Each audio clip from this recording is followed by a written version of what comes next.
ರಾಷ್ಟ್ರೀಯ ಅಧ್ಯಕ್ಷರಾದ ಸನ್ಮಾನ್ಯ ಶ್ರೀ ಜೆ.ಪಿ. ನಡ್ಡಾಜಿ ಅವರು ಈ ಒಂದು ವಿಜಯ ಸಂಕಲ್ಪ ಅಭಿಯಾನವನ್ನ ಉದ್ಘಾಟಿಸಿ ನಮ್ಮೆಲ್ಲ ಸಾರ್ವಜನಿಕರು ಉದ್ದೇಶಿಸಿ ಮಾತನಾಡಬೇಕಂತ ಅವರಲ್ಲಿ ವಿನಂತಿಸ್ತೇನೆ.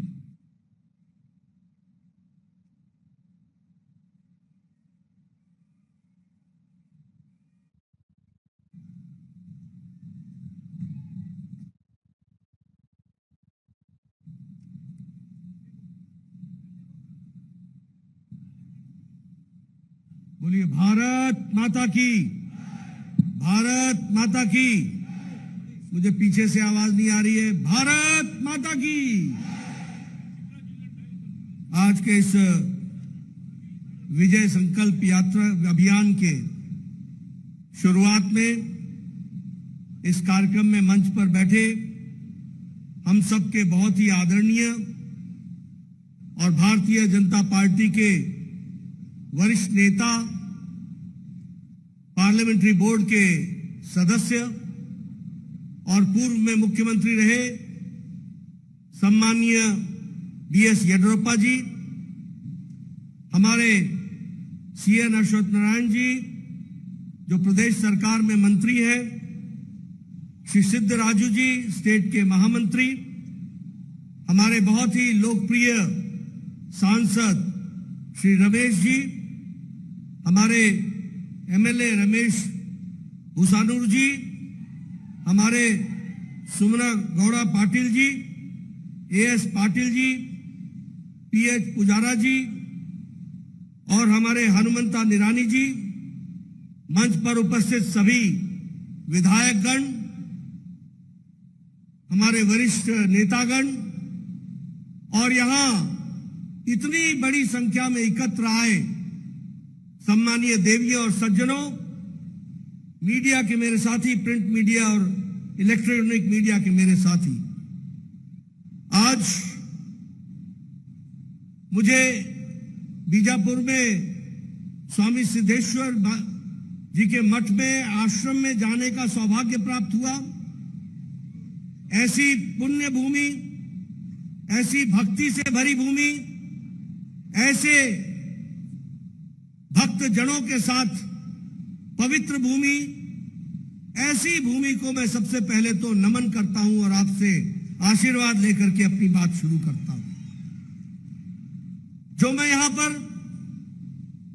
आप लोगों में उमंग देख रहा हूं, उत्साह देख रहा हूं, जो जिस बड़ी संख्या में आप आए हैं, वो साफ एक बात की तरफ इंगित करती है, वो साफ एक बात को बता रही है और वो यह बात है कि आप लोगों ने आने वाले समय में कर्नाटक में फिर से कमल खिलाने का निर्णय ले लिया है। यह स्पष्ट रूप में दिखता है और ये जो मूल मंत्र है हमारा, एक तरफ कांग्रेस पार्टी है जिसके बारे में अभी येडियुरप्पा जी ने बताया, money power, muscle power, leaderless party, dividing the society, creating animosity among the people, समाज में अराजकता का वातावरण बनाने का इनका इतिहास। और एक तरफ भारतीय जनता पार्टी है जो एक मूल मंत्र को लेकर के चली है, सबका साथ, सबका विकास, सबका विश्वास और सबका प्रयास। यह मंत्र कोई छोटा मंत्र नहीं है और इसी मंत्र को लेकर के हम विजय संकल्प अभियान में निकले हैं। आज कई स्थानों से विजय संकल्प यात्रा शुरू होगी और मुझे खुशी है कि जो विकास की यात्रा येडियुरप्पा जी ने शुरू की, जिसको बोम्मई साहब ने आगे बढ़ाया, वो मैं दावे के साथ कह सकता हूं कि उसने कर्नाटक की तस्वीर और तकदीर बदल डाली है। यह भी हमको ध्यान में रखना होगा। और जो दूसरी पार्टियां हैं वो कभी भी परिवार से बाहर नहीं जा सकी। परिवारवाद, वंशवाद, इलाकावाद, जातिवाद, इन्हीं से वो घिरी रही है। लेकिन विकास का मंत्र और कर्नाटक के डेवलपमेंट का मंत्र और कर्नाटक के लोगों की बेहतरी हो इसका मंत्र, और कर्नाटक विकास करता है तो भारत की अर्थव्यवस्था ठीक होती है, इस बात का भी मंत्र हम लेकर के चले। और हम ये कह सकते हैं कि हमारे प्रधानमंत्री जब कर्नाटक में आते हैं तो कर्नाटक में वो कर्नाटक की परंपराओं की, कर्नाटक की संस्कृति की, कर्नाटक के रीति रिवाज की, कर्नाटक के कवियों की, कर्नाटक के लेखकों की और कर्नाटक के लिटरेरी फिगर्स को हमेशा याद करके कर्नाटक के गौरव की बात करते हैं। ये हमारे प्रधानमंत्री करते हैं। लेकिन दूसरी तरफ राहुल गांधी भारत जोड़ो यात्रा में उन लोगों को लेके चलते हैं, आपके कर्नाटक में भी आए थे, जिन लोगों ने भारत को तोड़ने में अपना योगदान किया है, वही राहुल गांधी के दाएं बाएं दिखते हैं और कर्नाटक में भी वही दिखे थे। इस बात को भी हमको ध्यान में रखना होगा। इसलिए मित्रों, जब मैं आपसे चर्चा करता हूं तो कर्नाटक की संस्कृति, कर्नाटक का विचार, कर्नाटक का खान पान, कर्नाटक का कल्चर और कर्नाटक का विकास, ये अगर सुरक्षित है तो ये भारतीय जनता पार्टी के ही नेतृत्व में सुरक्षित है। मैं यहां आपसे कुछ बातें देश की भी करना चाहता हूं और आपसे मैं निवेदन करना चाहता हूं कि देश की प्रगति में कर्नाटक का बहुत बड़ा योगदान है। इसलिए कर्नाटक के लोगों के कंधों पर बहुत बड़ी जिम्मेवारी है। आज जब हम बात करते हैं डिजिटल इंडिया की, आज जब हम बात करते हैं इलेक्ट्रॉनिक डेवलपमेंट की, आज जब हम बात करते हैं इलेक्ट्रॉनिक गुड्स की, आज जब हम बात करते हैं इंडस्ट्रियलाइजेशन की, तो हम कर्नाटक के कंट्रीब्यूशन को कभी भूल नहीं सकते हैं। यह भी हमको याद रखना है। और जब मैं ये कह रहा हूं, आपको जानकर के खुशी होगी कि पिछले दिसंबर में यूपीआई का ट्रांजैक्शन 782 करोड़ ट्रांजैक्शंस हुए और 13 लाख करोड़ रुपए का ट्रांजैक्शन हुआ है। आपको जानकर के खुशी होगी कि यूपीआई के दुनिया में जितने ट्रांजैक्शंस हो रहे हैं उसमें 40% ट्रांजैक्शन भारत के हो रहे हैं, भारत के लोग कर रहे हैं। ये हमको ध्यान रखना होगा। मैं ये बात आपको क्यों बता रहा हूं? मैं इसलिए बता रहा हूं कि यही कांग्रेसी साथी बोलते थे कि भारत के गांव में इंटरनेट की फैसिलिटी नहीं है।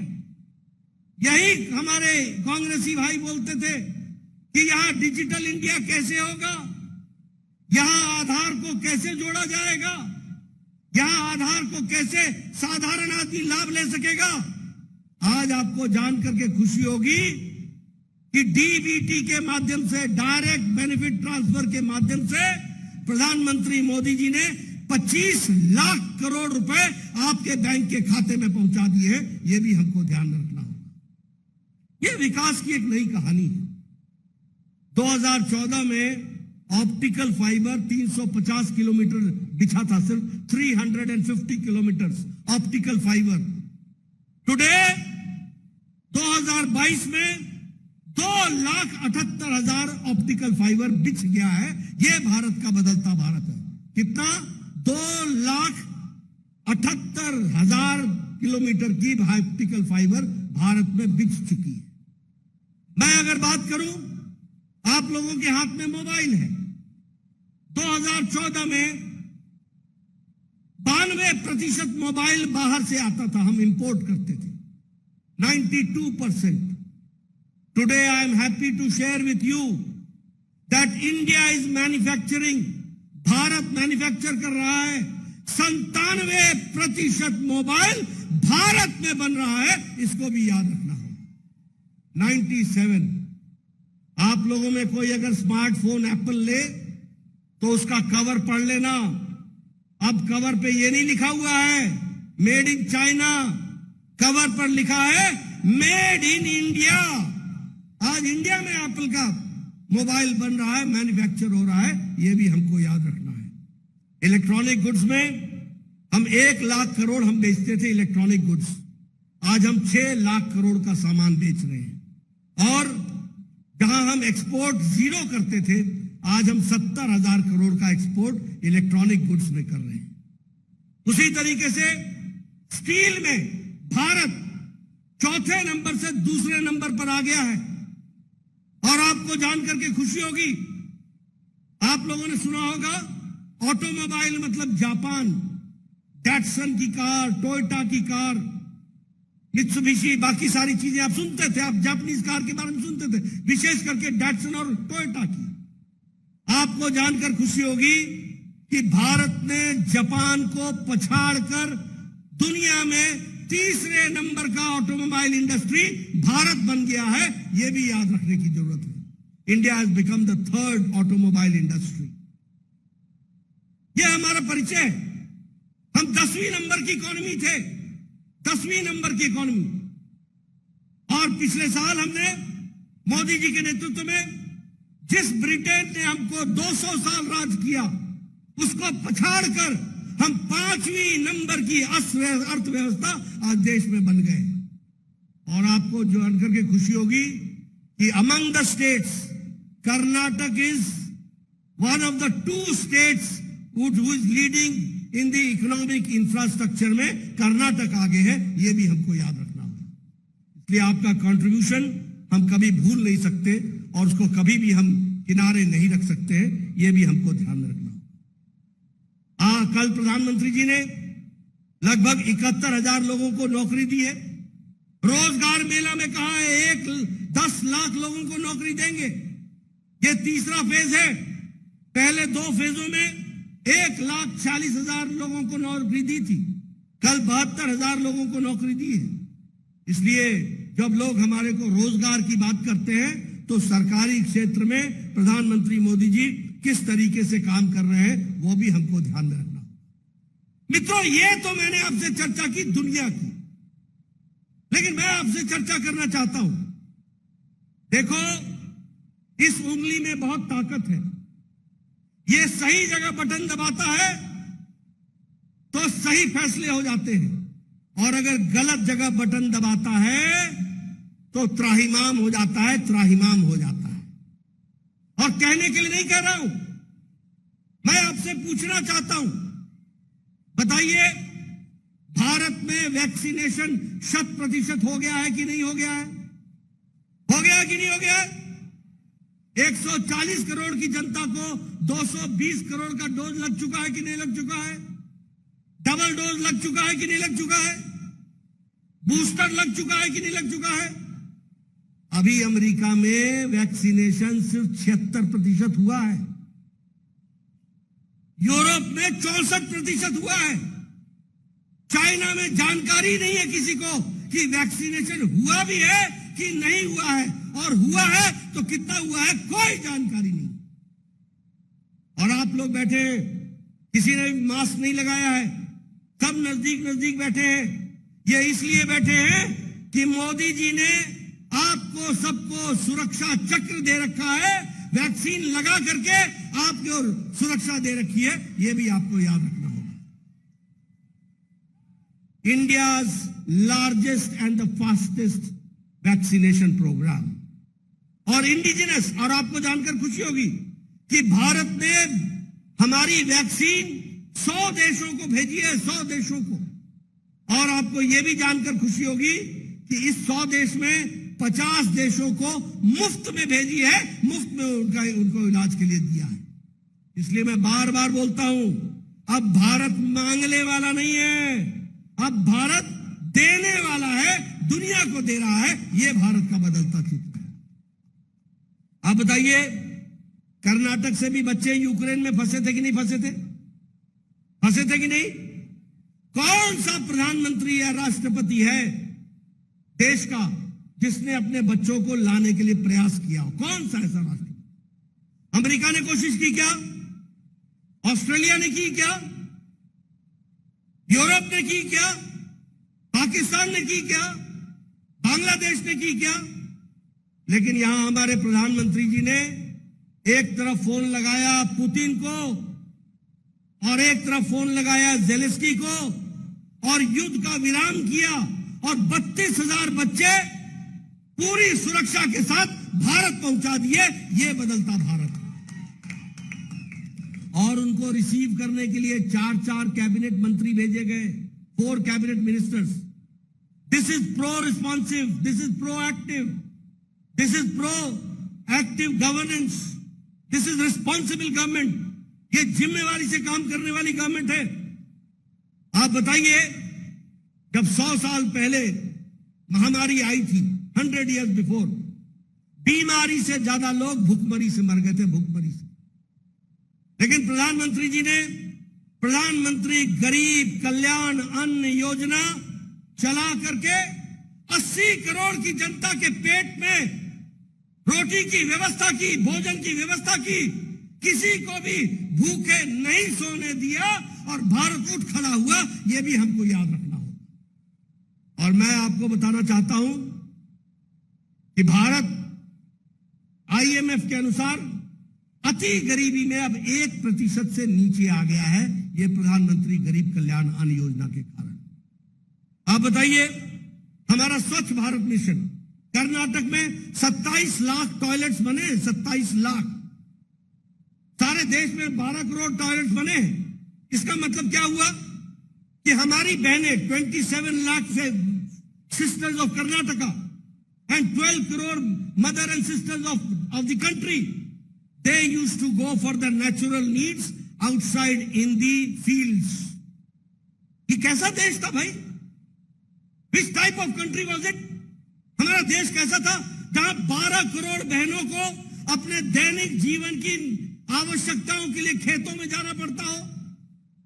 प्रधानमंत्री मोदी जी ने 12 करोड़ इज्जत घर बना करके महिलाओं का सशक्तिकरण किया, उनको इज्जत दी और कर्नाटक में भी 27 लाख इस तरीके के टॉयलेट्स बने हैं।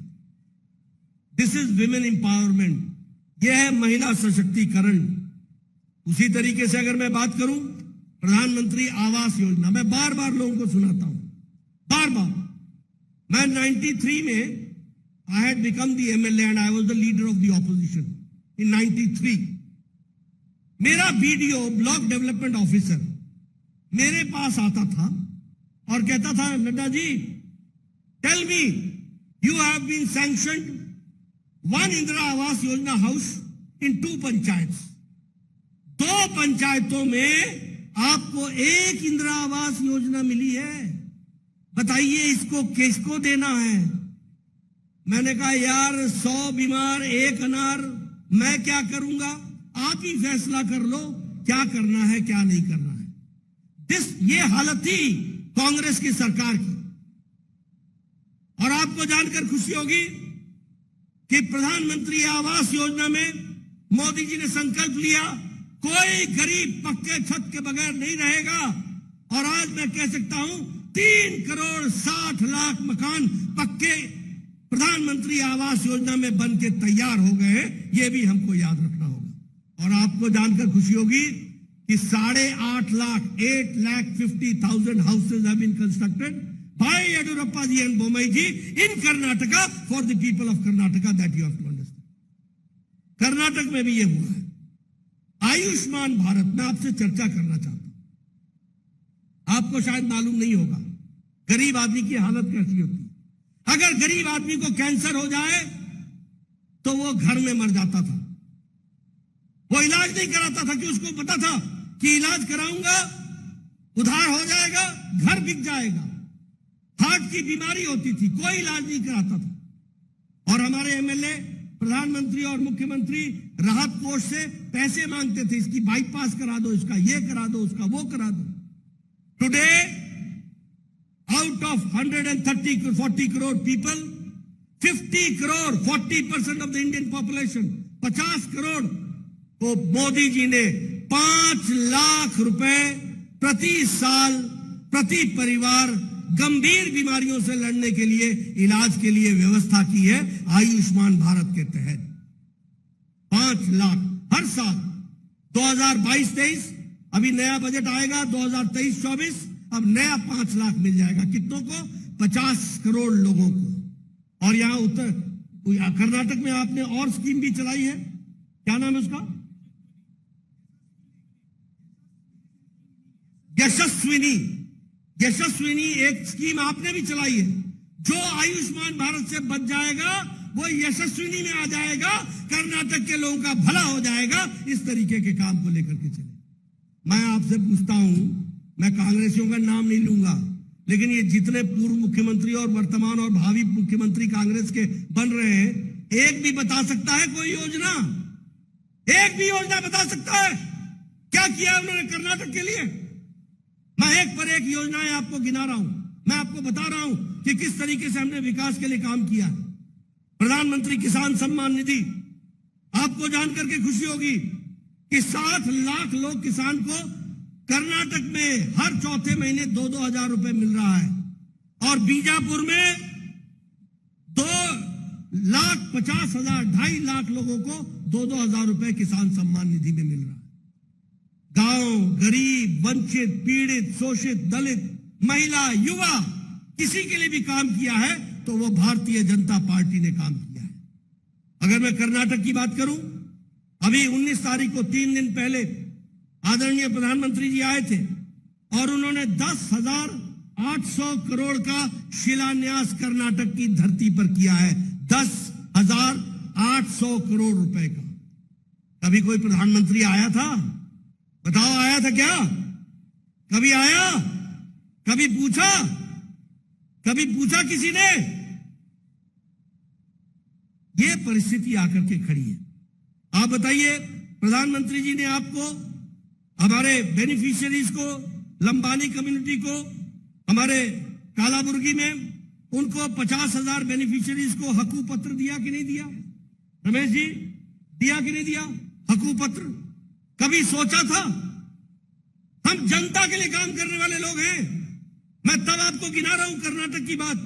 आप बताइए, अभी foundation stone Yadgir multi village drinking water supply के लिए स्कीम के लिए जल जीवन मिशन में रखा कि नहीं रखा? हर दृष्टि से विकास कैसे हो सकता है, इसकी चिंता की गई।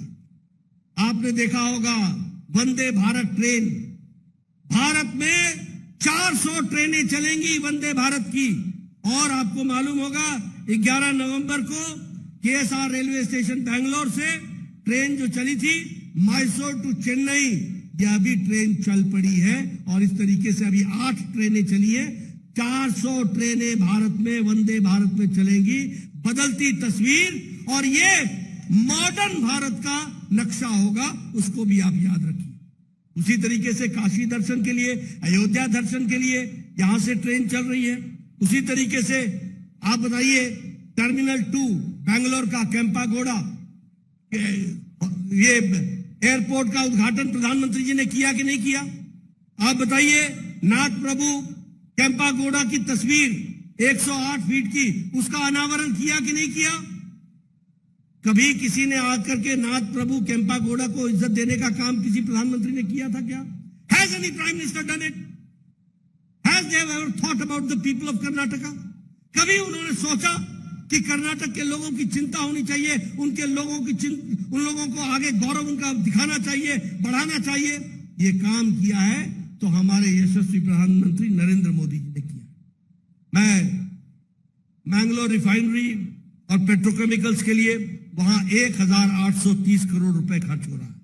हाईवेज पर 70,000 crore rupees is being spent.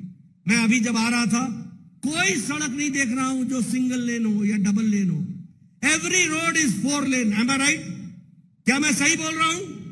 हर सड़क 4 लेन हो गई है, और 4 से 6 होगी, 6 से 8 होगी, 8 से 12 होगी। यही विकास की कहानी, ये कमल का निशान कराने वाला है। इसको आप समझ करके चलिए, इसको आप याद करके चलिए। इसलिए मैं आपको ये सारी बातें बता रहा हूं। अभी डबल इंजन की सरकार की बात करें तो मैं ये कहूंगा कि लगभग 90% इन्वेस्टमेंट बेंगलोर और बियॉन्ड बेंगलोर हो रहा है। 90% investment is being done beyond Bangalore and in Bangalore, that we have to understand. मुझे अगर कर्नाटक की बात करनी है तो मैं 2 बातें करके अपनी बात समाप्त करूंगा। एक, ये जो मुख्यमंत्री रायता विद्या योजना है, निधि है, इसमें आपने गरीब किसानों के बच्चे की व्यवस्था की, आपने बुनकरों की व्यवस्था की, आपने मछुआरों की व्यवस्था की, मछली पालने वाले लोगों की बात की, जो मछली का व्यापार करते हैं उनके लिए बात की। इन गरीब लोगों को पढ़ने की व्यवस्था करने का आपने काम किया। और जो सबसे अच्छा आपने काम किया है वो है हमारे दलित भाइयों का रिजर्वेशन 15% से बढ़ा के 17% कर दिया, और हमारे आदिवासी भाइयों का रिजर्वेशन 3% से बढ़ाकर 7% कर दिया। ये बहुत बड़ा काम आपने, जो पीछे रह गए थे उनको मुख्य धारा में लाने का काम किया है। मित्रों, मैं आपके सामने एक लंबी कहानी बता सकता हूं, लेकिन मैं आपको ज्यादा इन आंकड़ों में डालना नहीं चाहता। लेकिन एक बात बताना चाहता हूं, development means BJP, law and order means BJP, transparency means BJP, governance means BJP, pro people means BJP, anti people means Congress, corruption means Congress, casteism means Congress, commission means Congress. ये कांग्रेस के साथ जुड़ी हुई चीजें हैं। Division means Congress, cohesion means BJP, holistic approach of development BJP. इसलिए मित्रों, मैं उन लोगों का, उन महानुभावों का नाम लेकर के अपने मुंह को इस समय अशुद्ध नहीं करना चाहता। जो लोग राजनीति में विभाजन की राजनीति करते हैं, लोगों को बांटने की बात करते हैं, जिनके पास कोई एजेंडा नहीं है, एक ही एजेंडा है, कुर्सी कुर्सी कुर्सी एंड कुर्सी। उनको मैं बता देता हूं कि कर्नाटक की जनता ने तय कर दिया है, नो कुर्सी नो कुर्सी नो कुर्सी, ओनली घर में बैठाओ, आराम करो, इन लोगों को काम दो, ये कर्नाटक की सेवा में जुटे। इसके लिए हमको विजय संकल्प यात्रा को निकालना। बोलिए, आप करेंगे ना? उनको आराम देंगे ना? उनको आराम देंगे कि नहीं देंगे? मैं इधर से सुनना चाहता हूं, उन लोगों को आराम देंगे कि नहीं देंगे? और इनको काम देंगे कि नहीं देंगे? इनको काम दीजिए, ये आपकी सेवा के लिए तत्पर हैं, और उनको आराम करने दीजिए और उनको आपस में लड़ने दीजिए। यही उनका शौक है, यही उनका काम है, वो उनको करने दीजिए। वो उनको मुबारक। आपने मेरी बात सुनी, आपका बहुत बहुत धन्यवाद। जय भारत, जय कर्नाटक।